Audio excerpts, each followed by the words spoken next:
Hello everyone. Class 7th में chapter 3 statistics आप लोग का चल रहा था, जिसमें एक्सरसाइज 3A कंप्लीट हो गया है। आज हम एक्सरसाइज 3B के बारे में बात करेंगे। चलिए देखते हैं एक्सरसाइज 3B में आपको क्या क्या मिलता है। ठीक है, तो सबसे पहले एक्सरसाइज 3B में जैसे कि आप लोग जानते हो सांख्यिकी पढ़ रहे थे। ठीक है, इसमें आंकड़ों को व्यवस्थित कर रहे थे। ठीक है, अब दिक्कत ये है कि आंकड़ों के समांतर माध्यिका और मीन कैसे निकाल सकते हैं। ठीक है, तो उसके लिए केंद्रीय प्रवृत्ति की माप को पढ़ते हैं। केंद्रीय प्रवृत्ति की माप के अंतर्गत ये तीनों चाहते हैं। केंद्रीय प्रवृत्ति की माप है क्या?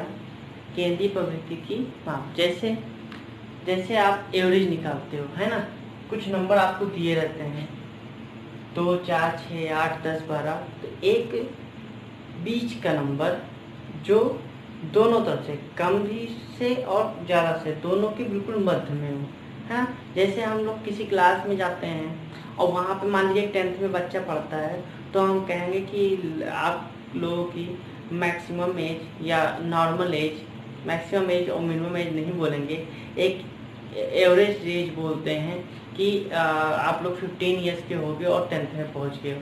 मतलब 15 साल की उम्र में आप सभी लोग बच्चे 10th में पढ़ रहे हो। तो ज़रूरी है क्या कि 15 साल के सारे बच्चे हों जो 10th में पढ़ते हों, है ना। हो सकता है कुछ 16 साल के भी हों, 16 ईयर के भी हों, कुछ 14 के हों, कुछ 11 के हों, कुछ 12 के हों, या कुछ 17 ईयर्स के भी उसमें बच्चे पढ़ते हों। लेकिन जो एक एवरेज मार्किंग दी जाती है वो दोनों तरफ चली जाती है। जैसे मैक्सिमम मिनिमम के बिल्कुल बीच का लिया जाता है। ठीक है, तो उसी को केंद्रीय प्रवृत्ति कहते हैं। ठीक है, केंद्रीय प्रवृत्ति में 3 प्रकार के होते हैं। समांतर माध्य जिसको हम मीन बोलते हैं, माध्यिका जिसको मीडियन बोलते हैं, और मोड। ठीक है, यानी कि बहुलक, ये 3 होते हैं आपके। ठीक है ना। तो केंद्रीय प्रवृत्ति की माप मुख्यतः 3 प्रकार की होती है। कौन कौन से? पहला समांतर माध्य जिसको मीन बोलते हैं, दूसरा माध्यिका जिसको मीडियन बोलते हैं, और तीसरा बहुलक यानी मोड। ठीक है, अब यहाँ पे क्लास 7 में हम सिर्फ समांतर माध्य के बारे में बात करेंगे। ठीक है, मीन के बारे में पढ़ेंगे। तो समांतर माध्य होता क्या है? जैसे मान लेते हैं मेरे पास कुछ नंबर दिए हो, यानी एवरेज आप कह सकते हो, नॉर्मल सा, है ना। एवरेज क्या होता है कि जो नंबर दिया होता था हम उतने नंबर को जोड़ते थे और उसी से डिवाइड करते थे, तो आपका एवरेज निकल आता था, है ना। तो यहाँ पे अगर मान लीजिए कुछ नंबर हमें दिए गए हैं, जैसे 2, 4, 6, 8, 10, है ना, और 12। ठीक है, मान लीजिए ये नंबर आपको दिया गया है, आपसे कहा गया है कि इसका समांतर माध्य बताइए। तो हम क्या करेंगे, इन सभी नंबर को जोड़ देंगे। समांतर माध्य को अरिथमेटिक मीन कहते हैं, है ना, अरिथमेटिक मीन कहते हैं, जिसको हम AM से लिखते हैं। अब इसको क्या होता है, 2 + 4 + 6 + 8 + 10 + 12 और बटे कितनी संख्या है, 1, 2, 3, 4, 5, 6, तो 6 से डिवाइड कर देंगे। मतलब जो संख्या दी हो उन सभी को जोड़ देंगे और जितनी संख्या होंगी उतने से डिवाइड कर देंगे। तो यहाँ पे 4, 2, 6, 6, 6, 12, 12, 8, 20, 20, 10, 30 और 10, 40, तो 42। तो कितना आ गया, 42। एक बार फिर से देखते हैं, 2, 4, 6, 6, 12, 12, 8, 20, 10, 30 और 12, 42 बटे 6, 6 7 42, है ना। मतलब इसका अरिथमेटिक मीन क्या हुआ, 7 हुआ। ठीक है ना। तो यहाँ पर देखिए, अब वैसे भी आप देख लो, 4, 2, 4, 6 और 8, 10, 12, 3 इधर निकल आते हैं, इधर इसी के बीच में तो मीन डिफाइन होगा। ठीक है, तो आप इसी तरह निकाल सकते हो। मतलब अगर आप कहना चाहते हो तो जो आंकड़े आपको दिए हों उसका सम लेंगे और जितने आंकड़े दिए उससे हम डिवाइड कर देंगे। ठीक है, तो इसको अगर नॉर्मल आप लिखना चाहो तो ये लिख सकते हो कि जो पद दिए हैं, तो यहाँ पे लिखिए सिग्मा x/n लिख सकते हो। ठीक है, या आप ऐसे लिख दीजिए समांतर, यहाँ दिखाई नहीं देगा, एक मिनट,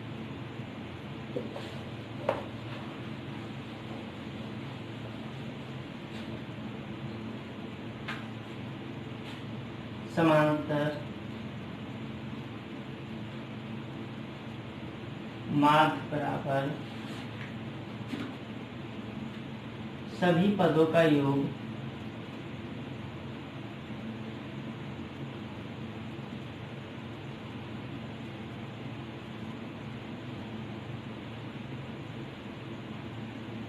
बटे सभी पदों की संख्या, या कुल पद आप लिख सकते हो, या पदों की संख्या लिख लीजिए,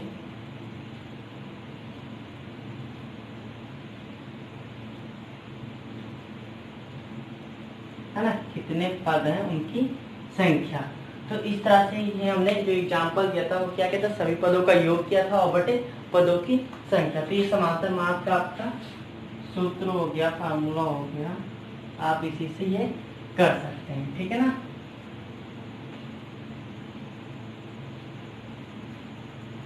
ठीक है, अब बात आती है कि समांतर माध्य कैसे हम पता करेंगे। दो तरह के होते हैं, एक तो जब जो नंबर रिपीट ना हो, मतलब नंबर से बारंबारता ना हो, बारंबारता उसे कहते हैं जैसे एक नंबर आपको दिया हो वो कई बार रिपीट हो, बार बार आए, तो इसे बारंबारता कहते हैं। तो एक तो अगर आपको बारंबारता नहीं मिलता है तो आप ये फार्मूला लगा के कर सकते हो, लेकिन अगर बारंबारता हो तो क्या करेंगे, तो इसके लिए मैंने आपको बता दिया है ना, इसको आप ऐसे भी लिख सकते हैं, AM बराबर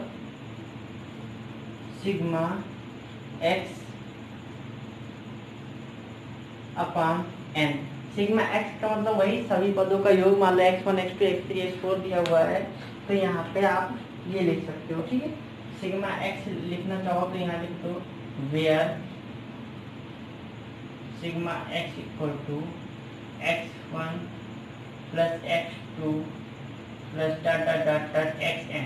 क्यों? क्योंकि n नंबर्स है ना, तो n तक है तो xn तक ऐड होगा, ठीक है, ये सिग्मा xn होता है। तो आप ये भी लिख सकते हो। तो इसमें जब बारंबारता ना हो, मतलब संख्या रिपीट ना हो, तब तो हम ये कर सकते हैं, है ना। अब हम देखते हैं अगर बारंबारता हो तब क्या करेंगे, ये बारंबारता नहीं होगा, मतलब कोई भी संख्या रिपीट नहीं होगी, तो आप ये कर सकते हो। लेकिन होने पर उसको भी हम इस तरह से कर देते हैं, लेकिन वो लेंथी हो जाएगा काफ़ी, ठीक है। तो हम उसके लिए दूसरा तरीका अपनाएंगे। तो चलिए देखते हैं दूसरा क्या है। चलिए देखते हैं, जब पदों की बारंबारता दी गई हो, है ना, तो यहाँ पे देखिए, जैसे एक एग्जाम्पल ले लेते हैं पहले हम, उसके बाद आपको बताते हैं। जैसे मान लीजिए कुछ संख्या आपको दी गई है, जैसे मान लीजिए भार दिया गया है, भार किलोग्राम में, ठीक है, और आपको बारंबारता दी गई है,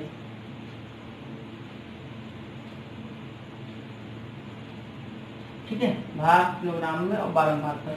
मैं ऐसे बना के लिख दे रहा हूँ, ठीक है, आप लोग देख लीजिएगा, कुछ लेता, ज़्यादा नहीं लूँगा।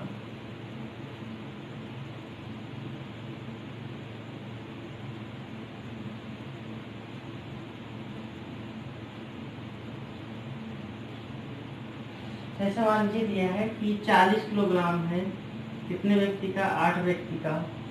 उसके बाद 41 किलोग्राम है 4 व्यक्ति का, 42 किलोग्राम है 6 व्यक्ति का, ठीक है, और आपका 44 किलोग्राम है या 43 किलोग्राम है कितने, 10 व्यक्ति का, ठीक है। आगे और भी है, लेकिन हम इसी में आपको बता दे रहे हैं, ठीक है। तो यहाँ पे देखिए बारंबारता मतलब कि 40 किलोग्राम के कितने लोग हैं, 8 लोग हैं, 41 किलोग्राम के 4 लोग, 42 के 6 और 43 के 10 लोग। तो चलिए देखते हैं इसकी समांतर माध्य हम कैसे निकालते हैं, है ना। तो सबसे पहले हम इसको इस तरह से लिख लेंगे,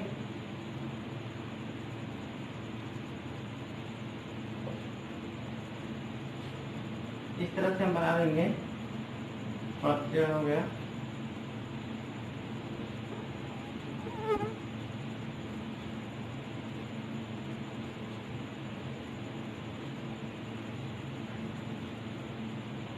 ये ठीक है ना। अब यहाँ पे देखिए यहाँ पे हम भार लिखते हैं किलोग्राम में, और यहाँ पे आपका बारंबार, ठीक है ना। यहाँ पे भार किलोग्राम बारंबारता, इसको x मानेंगे, बारंबारता को x से लिखते हैं, है ना, क्योंकि इसको फ्रीक्वेंसी बोलते हैं। उसके बाद भार गुणे यानी f इंटू एक्स, है ना, आप समझ जाओगे, भार गुणे बारंबारता। तो यहाँ पे देखेंगे 40 किलोग्राम है, कितने व्यक्ति 8 हैं, तो इसको बड़ा करोगे तो कितना है, 8 चौक 32, 320 आ गया। उसके बाद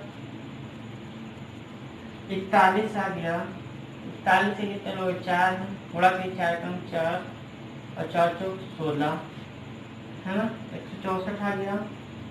उसके बाद 42 का करिए 6 से,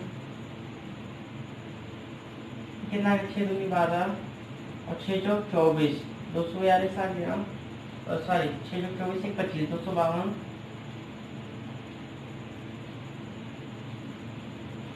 और फिर आपका 43 के 10 लोग हैं,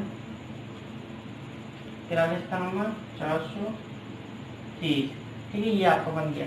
अब हम देखेंगे कि सिग्मा एफ है, नीचे इतने लोग थे, कितने लोग थे, तो यहाँ पे देखते हैं, इसको हम ऐसे भी खींच देते हैं एक लाइन और यहाँ पे लिखेंगे सिग्मा एफ। सिग्मा एफ का मतलब जितने भी एफ है सबको जोड़ते हैं, तो 8 4 12, 12 और 6 18 और 10 28, ये सिग्मा एफ कितना है 28 आ गया।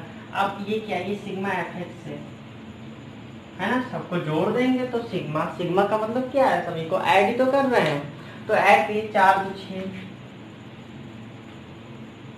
उसके बाद 2 6 2 8, 8 और 5 8 5 13, 13 और 3 16, 16 के 6 हासिला 1, 3 1 4, 4 2 6, 6 4 10 और 1 11, 11 66 आ गया, है ना। और यहाँ पे देखिए 11 66 आपका आ गया। अब आपको जो AM निकालना है, तो AM में यहाँ निकाल दे रहा हूँ, AM आपका क्या हो जाएगा, सिग्मा एफ एक्स अपान सिग्मा एफ। यहाँ पे देखिए सिग्मा एफ है, मतलब इसमें जो बारंबारता और जो पद दिया था उनको आपस में गुणा कर दिया गया, ठीक है। तो क्या आ जाएगा आपका सिग्मा एफ एक्स कितना है 11 66 बटे 28। अब इसको डिवाइड कर दीजिए, देखिए मैंने आधा क्वेश्चन लिया था, तो हो सकता है कि जो बुक में आंसर वो बोलना है ना, तो इसको डिवाइड कर दीजिए 28 से, 2 14 ना 28, 2 5 10, 1 बचा, 2 8 16, 2 3 6, ठीक है। अब यहाँ पे देखिए 7 से काटते हैं, 7 दूनी 14 या 14 से काट लेते हैं सीधे, 14 का 14 और 14 पावर बढ़िए, 14 चौक 56, बचा कितना 2 और 14 का 14, बचा कितना 9, पॉइंट लगाते हैं 0 आ गया, 14 6 84, ठीक है। आगे जो भी है आगे और भी आ सकता है, 84 आगे बचेगा 6, फिर दोबारा आप कर सकते हैं, लेकिन मुझे उतना नहीं, मुझे सिर्फ आपको ये समझाना था, ठीक है। तो चलिए कितना आ गया 41.6 और आगे देख लीजिए 6 कितने बचे थे 84, 9 बचा था, सॉरी 6 बचा था, 6 के आगे 0 लग जाएगा तो 14 चौक 56, ठीक है। आगे ये बढ़ता चला जाएगा, तो इतना आप देख लीजिए, यानी ये आपका AM निकल के आ गया, ठीक है ना। ये इतने में AM निकल के आ गया आपका। आप एक बार फिर से चेक करना चाहोगे चेक कर लेना, गलती होगी तो भी आप सही कर लीजिएगा, ठीक है। ये सिर्फ समझा रहे थे कि कैसे आएगा। अब देखते हैं ये फॉर्मूला जो आपका है वो कहाँ से आया, देखते हैं आगे। तो यहाँ पे देखिए AM बराबर क्या हो जाएगा x1 into F1 plus x2 into F2 plus x3 into F3 plus dot dot dot dot plus xn into Fn upon F1 plus F2 plus F3 plus F4 plus dot dot dot dot plus f n, है ना। देखिए यही काम तो मैंने किया था, जो पहला भाग दिया था उसको हम उसकी बारंबारता से इंटू किए थे, दूसरे को उसकी बारंबारता से, तीसरे को उसकी बारंबारता से, फिर सबको जोड़ दिया था ऊपर, और नीचे भी जो बारंबारता दिया था उसको जोड़ दिया था। तो ये आपका क्या बन गया, सिग्मा एक्स, एक्स एफ लिख लीजिए, एफ एक्स लिख लीजिए, जो भी लिखना हो, एफ एक्स अपान सिग्मा एफ, ठीक है ना। अब ये एक्स एफ जितनी बार जाएगा उतनी बार आप लिख सकते हैं, ठीक है। इसको आप चाहो तो ऐसे भी लिख सकते हो, सिग्मा एफ एक्स, या ऐसे ही रहने दीजिए, ठीक है। यही आपका, आप चाहो तो आई रनिंग करा सकते हो 1 to n तक, लेकिन जरूरत नहीं है, आप इतना समझ गए हैं, यही आपका हो जाएगा, ठीक है। एग्जाम्पल आपको बता ही दिया है, ये नोट कर लीजिए। अब आपको इसी तरह करना है। चलिए एक्सरसाइज पे आते हैं। चलिए पहला क्वेश्चन देखते हैं एक्सरसाइज 3B का। क्या कह रहा है, किसी कक्षा में 5 शिक्षार्थियों ने गणित की परीक्षा में क्रमशः 40, 50, 68, 70, 72 अंक प्राप्त किए। शिक्षार्थियों के प्राप्तांकों का समांतर माध्य ज्ञात कीजिए, ठीक है। समांतर माध्य देखिए यहाँ पे 5 शिक्षार्थियों का दिया गया है, और इन 5 शिक्षार्थियों के समांतर माध्य का क्या करेंगे, जोड़ के, और जितने शिक्षार्थी उससे डिवाइड कर देंगे। तो लिखिए समांतर माध्य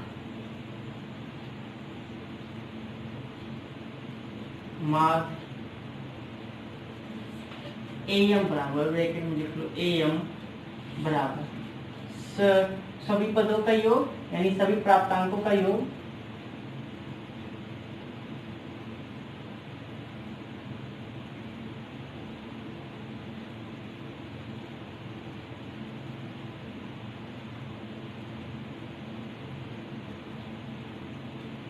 बटे शिक्षार्थियों की संख्या।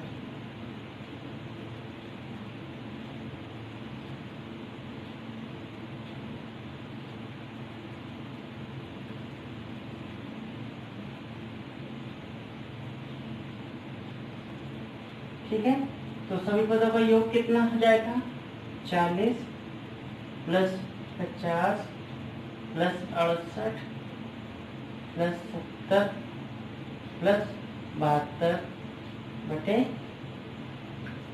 5।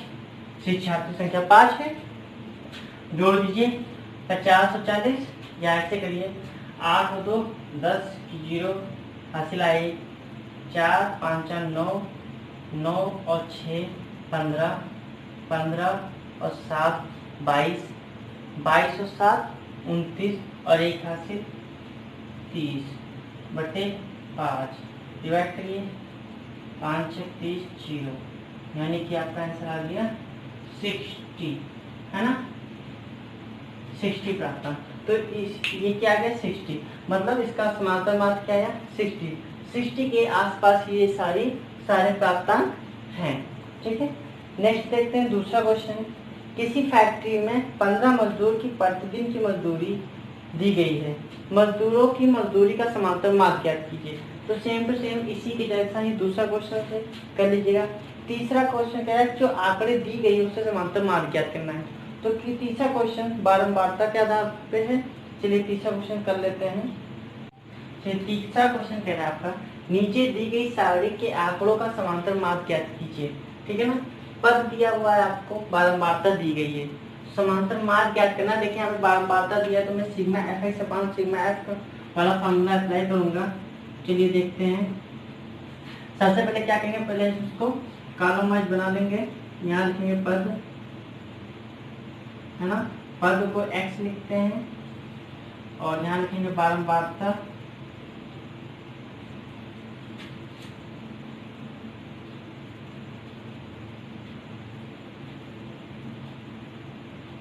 जिसको f से डिनोट करते हैं, और इधर होगा आपका F x F into x.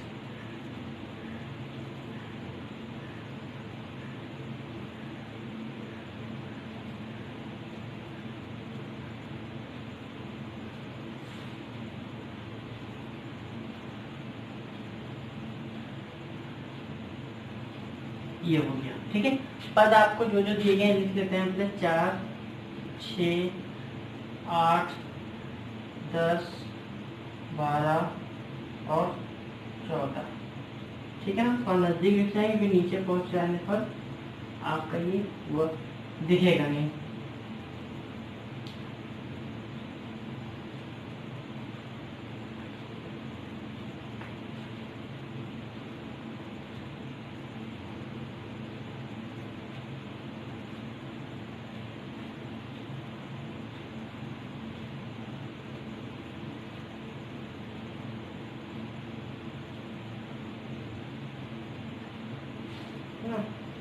यहाँ नीचे नहीं दिखेगा तो आप लोग अरेंज कर मतलब मैनेज कर लीजिएगा।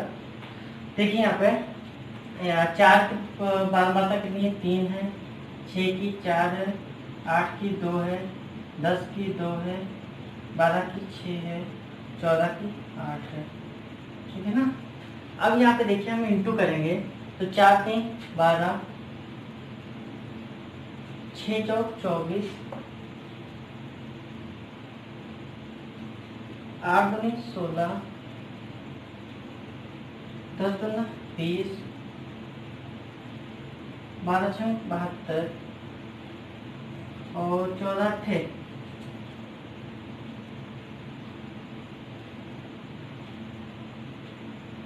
112, 8 14 अट्ठे 112, 4 अट्ठे 32 के 2, हाथ से 3, 4 कम 4 ओ सॉरी 8 कम 8 3 11। अब हम क्या करते थे, सिग्मा एफ निकालते थे। तो सिग्मा एफ देख लेते कितना है, 4 3 7 2 9 2 11 6 17 17 3 20 और 5 25 है ना। यहाँ पे ये 8 है, मैंने 5 3 में ब्रेक कर दिया था। इसको देख लेते हैं, सिग्मा एफ है बराबर 4 2 6 6 6 12 12 और 2 14 2 16 16 की 6 हाथ है 1 2 1 3 3 1 4 4 2 6 6 और 7 13 13 और 1 14 14 और 1 हासिल था 15 और 1 का 1। ठीक है ना, ये आ गया। अब आपको निकालना क्या था, समांतर मार्ग यहाँ पे निकाल लेते हैं। एम लिख लेते हैं, समांतर मार्ग ना लिखकर एम बराबर सिग्मा एफ एक्स अपान सिग्मा एफ। ठीक है, सिग्मा एफ कितना था 156 नहीं सॉरी 256 आया था, है ना। एक बार फिर से काउंट कर लीजिए, 2 1 3 1 4 2 6 7 6 13 13 और 1 14 1 से 15 256 आया था। तो यहाँ पे लिखिए 256 बटे 25, इसको डिवाइड कर दीजिए, 25 से कम 25। ठीक है ना, अब यहाँ पे 0 लगाएंगे क्योंकि 6 उतारने के बाद तो 6 कम था, 0 लगाया, पॉइंट लगाया, 25 गुना 50 और फिर 10 बचा, 0 लगाया 25 का 100। तो ये आपका 10.24 आंसर आ गया। तो इसका समांतर मार्ग कितना है 10.24। सेम क्वेश्चन इसी तरह चौथा है, सेम टू सेम ऐसे ही करना है आपको। ठीक है, ये एक्सरसाइज समाप्त होती है। अगली एक्सरसाइज के लिए नेक्स्ट वीडियो देखते हैं। धन्यवाद।